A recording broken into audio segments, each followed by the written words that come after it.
paz. Ahora mira, continuamos en tiempos de pandemia, entonces cuídate, usa la máscara, el protector facial, desinféctate constantemente las manos y evita aglomerarte con mucha gente. Hay que confiar en Dios, pero también hay que cuidarse y seguir las instrucciones que los gobiernos están dando. Bueno, ya estamos en la última semana del mes de enero. Mira cómo pasó rápidamente el mes. Y así son, los tiempos serán acortados al final. Estamos caminando en dirección a la segunda venida de Cristo. Ahora, en el estudio de esta semana veremos el capítulo 9, parte del capítulo 11 y parte también del capítulo 12 del libro de Isaías. Las profecías de Isaías, los capítulos 7 al 12, fueron pronunciadas por Isaías durante el reinado del rey Acaz, un rey malo, un rey que sacrificó sus hijos a ídolos paganos, una tristeza, un rey soberbio, orgulloso, hipócrita, porque mostraba así una cara de santidad. Cuando Dios le dijo, pídeme una prueba, no Señor, ¿cómo te voy? No me atrevo, pero en el fondo era un rebelde, un orgulloso. Y sin embargo, en esos días Dios, a través de Isaías, le mandó un mensaje al rey Acaz. Entremos entonces al capítulo 9. Capítulo 9, versículo 1, dice así: mas no habrá siempre oscuridad para la que está ahora en angustia. ¿Por qué dice, mas no habrá siempre oscuridad? ¿Por qué? Porque el capítulo 8, que estudiamos la semana pasada, termina hablando de oscuridad. Recuérdate que en la lección de la semana pasada, Dios estaba anunciando la llegada de las moscas, de las abejas, que eran símbolo de los egipcios y de los babilonios, principalmente de los babilonios que vendrían y destruirían la tierra, tomarían toda la tierra, sería una tragedia.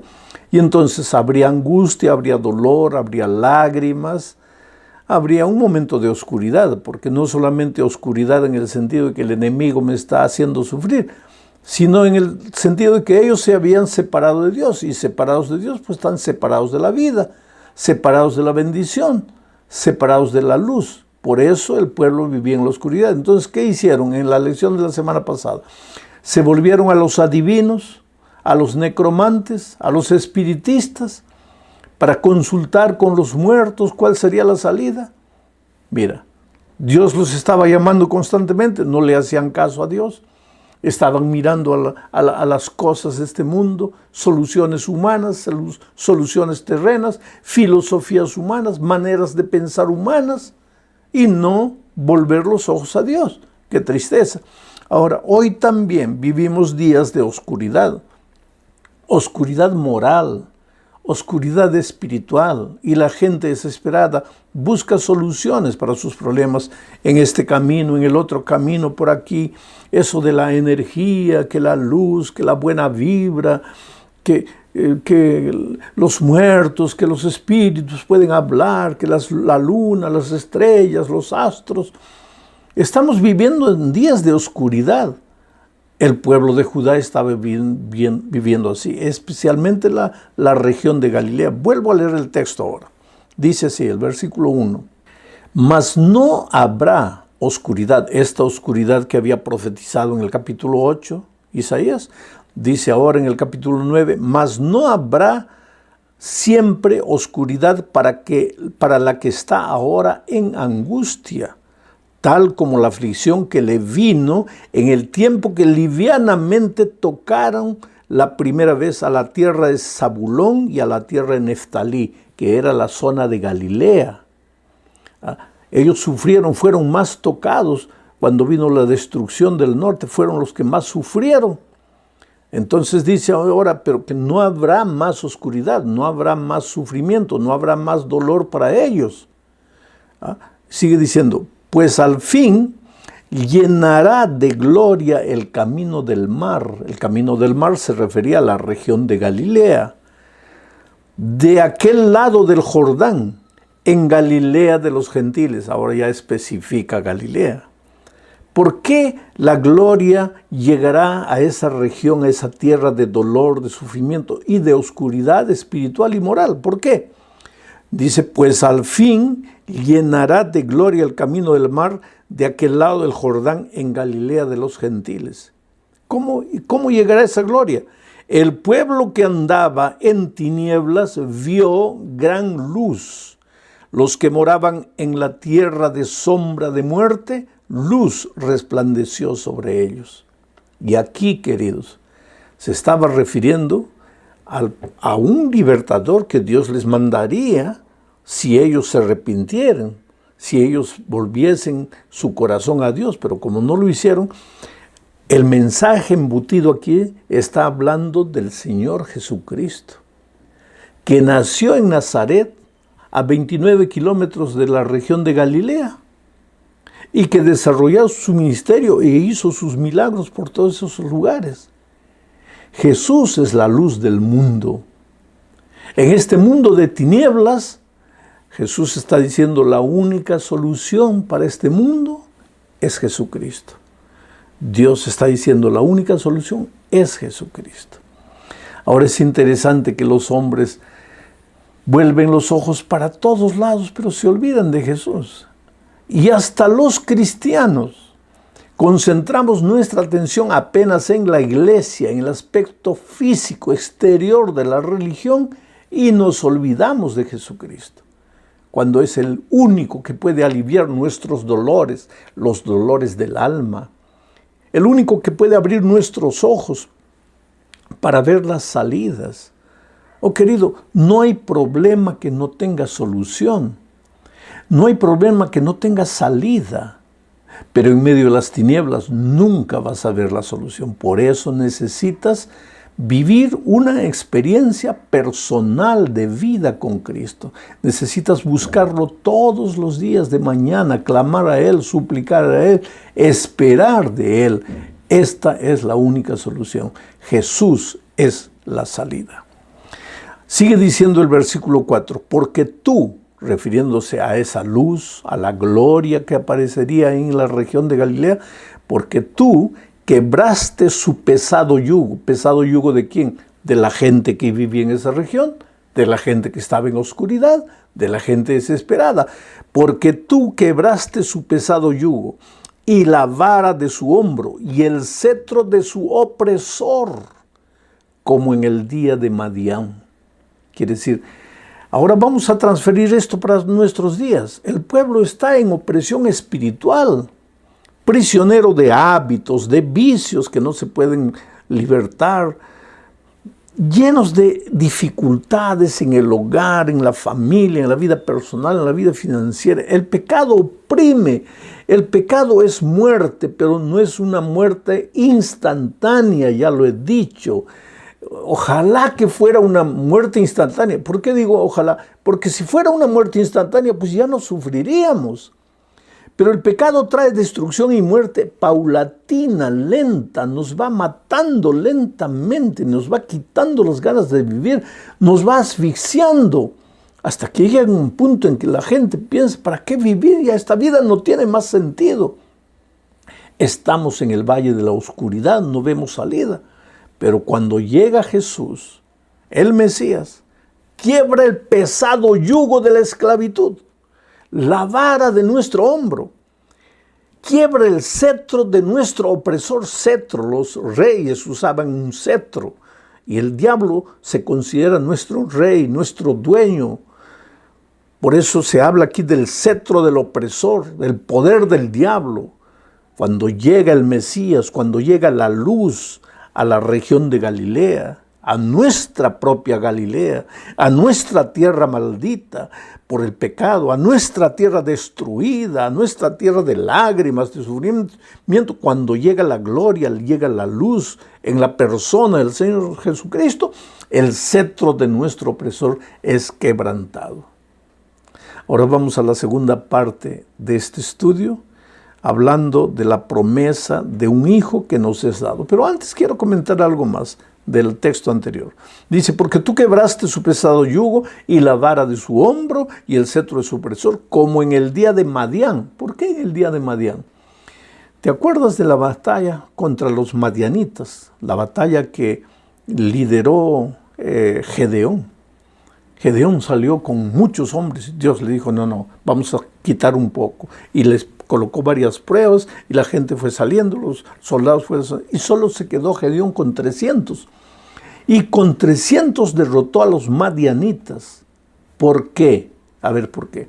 La lección que Dios quiso decirles no es por tu fuerza, no es por tu dominio propio, no es por tu valentía, por tu poder, es por mi poder, es por mi espíritu. Y ahora a este pueblo de Judá que estaba concentrado en el valle de Galilea, al pueblo de Israel sufriente, al pueblo de Dios alejado de Dios, pero pasando por el valle de la oscuridad, Dios le dice que si confían en Dios, que si vuelven sus ojos a Dios, Dios quebrará el yugo de su opresor como en el día de Madián. O sea, la batalla será completa como aquella batalla que venció Gedeón solo con 300 hombres. Ahora sí vamos a la segunda parte. Aquí está la promesa de un hijo que nos es dado. Leo el versículo 6, dice así. Porque un niño nos es nacido, hijo nos es dado, y el principado sobre su hombro, y se llamará su nombre admirable, consejero, Dios fuerte, Padre eterno, príncipe de paz. Aquí se está hablando de la naturaleza divino-humana de Cristo. Cristo es Dios, plenamente Dios, Dios eterno, Padre, Dios fuerte, Padre eterno, Dios, plenamente Dios, como el Espíritu Santo, como el Padre. Pero Cristo se hizo hombre por voluntad propia, por amor, por misericordia al ser humano se hizo hombre. Y ahora viene Isaías, dice, un niño nos es dado. Ese niño no nació de nosotros, nos fue dado del cielo. Un hijo nos es dado. ¿Ah? Ese niño es nacido, se hizo hombre, nació en esta tierra con nuestro cuerpo humano. Oh querido, el Señor Jesucristo no se disfrazó de hombre. No tomó la forma del hombre como una ropa que se coloca y se quita. En el cielo por la eternidad, Él continuará siendo Jesucristo hombre. Él es plenamente Dios y plenamente hombre. Pero cuando vino a esta tierra hizo un pacto con su Padre de que en esta tierra no usaría sus poderes divinos para nada. ¿Por qué? Porque Él venía a ocupar el lugar del ser humano. Y Él fue tentado en todo. Y no me digas que venció la tentación porque era Dios. No, porque si Él usase sus poderes divinos para vencer la tentación, estaría pecando. Por eso el diablo en el desierto de la tentación le dijo, si eres hijo de Dios, si eres hijo de Dios, lo estaba llevando a usar sus poderes divinos. Pero Él no usó. Y después de haber vivido una vida perfecta en esta tierra, por su dependencia del poder de Dios, porque al comienzo del día estaba en oración, al final del día muchas veces estaba en oración, era un hombre de oración, y por su comunión con el Padre pudo vivir una vida de obediencia. Al final de su ministerio dijo, ¿y quién me prueba de pecado? A ver, ¿quién apunta un pecado en mí? Esa vida de obediencia, de entrega, nosotros también la podemos vivir. Ese es el desafío que tenemos. Entonces, ese niño nos fue dado. Fue el Dios que se hizo hombre. Y ahora su nombre será admirable, consejero. Consejero. ¿No sabes qué hacer en este momento? ¿No sabes qué decisión tomar? Ve al admirable consejero. Él te va a iluminar. Él te va a dar la sabiduría. Por eso dice el escritor bíblico, entonces oirás atrás de ti palabras que dirán, este es el camino, andad con él. ¿Y cómo es que Dios te orienta? A través de su palabra. Es por eso que tienes que abrir las Sagradas Escrituras todos los días. Es por eso que tienes que tener tu lección de la escuela sabática y estudiar la lección. No te limites a escuchar este comentario, subraya la lección, analiza la lección, porque necesitas buscar el consejo divino. Él es un Dios fuerte, entonces si tú te sientes débil, no te preocupes, porque tu Dios es un Dios fuerte. Si tú no tienes padres, no te preocupes, porque tú tienes un Padre eterno. Ahora, si tú eres peleador, discutidor, violento, recuérdate que tu Dios es un príncipe de paz. Trata de vivir en armonía, reflejando el carácter maravilloso de tu Dios. Entramos a la tercera parte. Aquí hablaremos de la ira de Dios. Ya expliqué muchas veces, la ira de Dios no es como la ira humana. Infelizmente, el escritor bíblico no tiene otra palabra, otra expresión humana para referirse a la tristeza de Dios por causa del pecado del hombre, que la palabra ira. Solo que para nosotros la ira tiene una connotación de pecaminosidad, de violencia. Con Dios no es así. Por eso llamamos ira santa. Y a veces yo me pongo triste cuando escucho a uno de esos hermanos radicales, intransigentes, porque la ira santa, ¿qué ira santa, querido? ¿Qué ira santa vas a tener tú? La ira santa solo la puede tener Dios, no el ser humano pecaminoso. Defiendes tus conceptos, tus pensamientos radicales, intransigentes, sobre el ropaje de la ira santa. No, el ser humano transformado por Dios es un hombre manso, es un hombre humilde. Y hasta cuando denuncia el pecado lo hace con lágrimas en los ojos, nunca ataca. Entonces, esta expresión ira de Dios se refiere a las consecuencias que el pobre ser humano sufre cuando se aparta de los caminos de Dios. Leo Isaías 9, 19 al 21. Dice así: por la ira de Jehová de los ejércitos se oscureció la tierra y será el pueblo como pasto de fuego. Quiere decir, ¿por qué vino la destrucción al pueblo de aquellos días? ¿Por la ira de Jehová o porque ellos se apartaron de Dios? Dios los llamó tantas veces, les suplicó tantas veces, nunca quisieron obedecer. Ahora viene el enemigo, los destruye, los deja en oscuridad. ¿Y qué dice el escritor bíblico? Por la ira de Dios. No es que Dios quedó airado con ellos como el padre humano se aira con el hijo. Te voy a dar un castigo porque te has portado. No. El ser humano se apartó de Dios, pues se quedó en la oscuridad. Dice, por la ira de Jehová de los ejércitos se oscureció la tierra y será el pueblo como pasto de fuego. ¿Para quién? Para el enemigo, para las moscas y para las abejas. El hombre no tendrá piedad de su hermano. Porque este no es un dolor físico, porque el enemigo me trae dolor. Este es un dolor moral y espiritual también, porque como vive en oscuridad, lejos de Dios, ¿qué es lo que pasa? El hombre no tendrá piedad de su hermano. ¿Te parece conocido hoy un hermano matando a otro hermano? Un hermano peleando con otro hermano por un pedazo de tierra, un hermano atacando a otro hermano. Estoy hablando hasta de hermanos de sangre, un hermano hablando mal del otro. El hombre no tendrá piedad de su hermano. Cada uno hurtará a la mano derecha y tendrá hambre. Roba, pero no se satisface. Y comerá a la izquierda y no se saciará. Cada cual comerá la carne de su brazo. ¡Qué tragedia! ¡Qué situación de tinieblas! Una situación espiritual terrible. El hombre va por aquí, agrede, mata, roba y nunca está satisfecho. Y muchas veces en muchos países tú puedes ver líderes políticos que no entran a la política para buscar el bien de la nación, sino para enriquecer. ¿Y para qué enriquecen tanto? ¿Y para qué roban tanto? En fin, es la situación del mundo en que vivimos. Seres humanos que no están convertidos. Esta es la descripción de Judá de aquel tiempo. Cada cual comerá la carne de su brazo. Manasés y Efraín, esas dos tribus tenían el territorio pegaditos a la región de Galilea, en la región de Galilea. Manasés y Efraín atacará y Efraín a Manasés, y ambos se unirán contra Judá. Vamos a la parte 4. Raíz y vástago en una sola persona. Entramos ahora al capítulo 11, versículos 1 y 2. Dice, saldrá una vara del tronco de Isaí, y un vástago retoñará de sus raíces. No decimos que Jesús vino del linaje de David, pero aquí no se menciona a David, se menciona a Isaí, el papá de David. David era rey, y cuando nos referimos a Jesús, descendiente de David, nos referimos a Jesús el rey.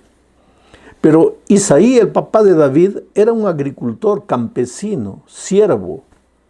Y cuando aquí Isaías se refiere a Jesús como del linaje, como el vástago, el que sale del linaje de Isaí, se está refiriendo a su origen humilde. ¿Te acuerdas que en Isaías 53, Isaías mismo repite que nadie vio hermosura en el Señor Jesucristo? Fue como un retoño que salió de la tierra seca y nadie le prestó atención. Es que, querido, Jesús quiere ser el rey de tu corazón, debe ser el rey de tu corazón. Pero cuando vino a esta tierra, Él no atrajo la atención para sí mismo. Él fue un siervo humilde. Él no dijo, soy del linaje de David, sino soy del linaje de Isaí. Mis orígenes humildes. Vivió los 12 primeros años de su vida ayudando a su padre en la carpintería. No apareció para nada. Y durante todo su ministerio hacía un milagro y le decía, no lo digan a nadie. Y desaparecía y se escondía y se recogía. Era un hombre de oración, de humildad, de mansedumbre. No de aparecer, de quedarse ahí dando autógrafos, tomando fotografías. No. Saldrá una vara del tronco de Isaí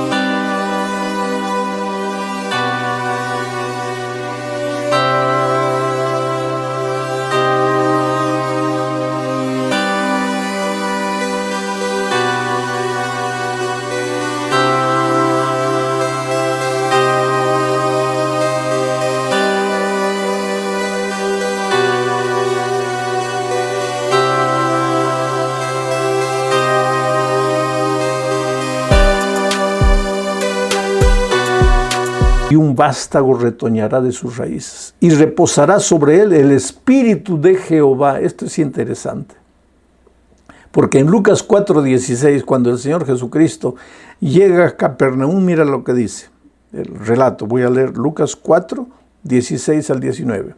Vino a Nazaret, donde se había criado. Nazaret estaba a 29 kilómetros de Galilea. Y en el día de reposo, el sábado, entró en la sinagoga conforme a su costumbre y se levantó a leer. Y se le dio el libro del profeta Isaías.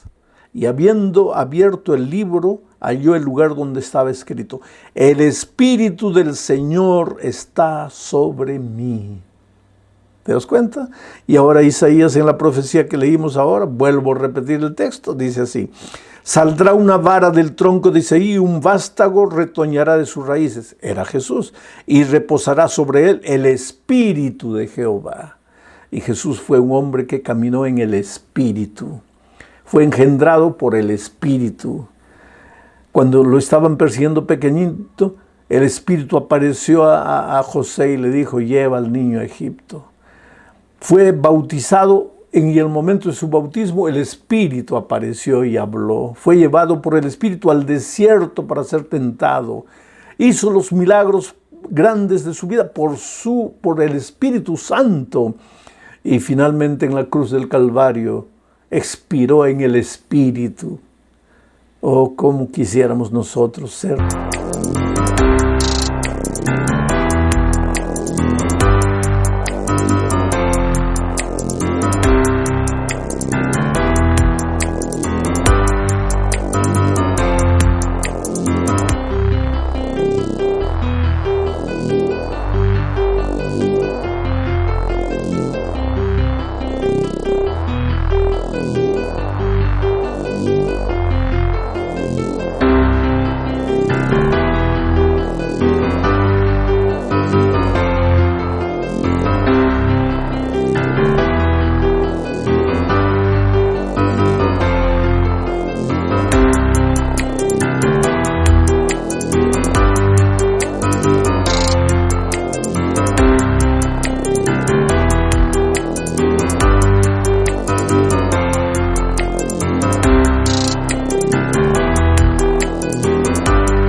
llenos del Espíritu de Dios. Llegamos al fin de este estudio hablando del consuelo de Dios.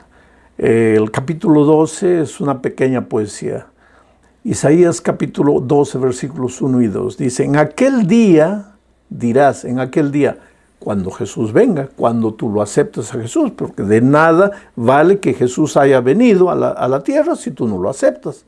Pero en aquel día, cuando tú abras tu corazón a Jesús, cuando Jesús sea una realidad en tu vida, cuando aprendas a vivir una vida de comunión diaria con Él, en aquel día cantaré a ti. Yo te voy a leer de otra manera: cantarás a Dios, oh Jehová. Pues aunque te enojaste contra mí, dice Isaías, él dice, en aquel día, Señor, cuando llegue la salvación a mi vida, cantaré a ti. Pues aunque te enojaste contra mí, tu indignación se apartó y me has consolado. He aquí, Dios es mi salvación, salvación mía, porque me aseguraré y no temeré, porque mi fortaleza y mi canción es Jehová, quien ha sido salvación para mí. 3 frases. Dios es mi salvación, Jehová es salvación mía, tú me has consolado. La salvación no es algo que llega a tu vida, es alguien que entra en tu corazón, porque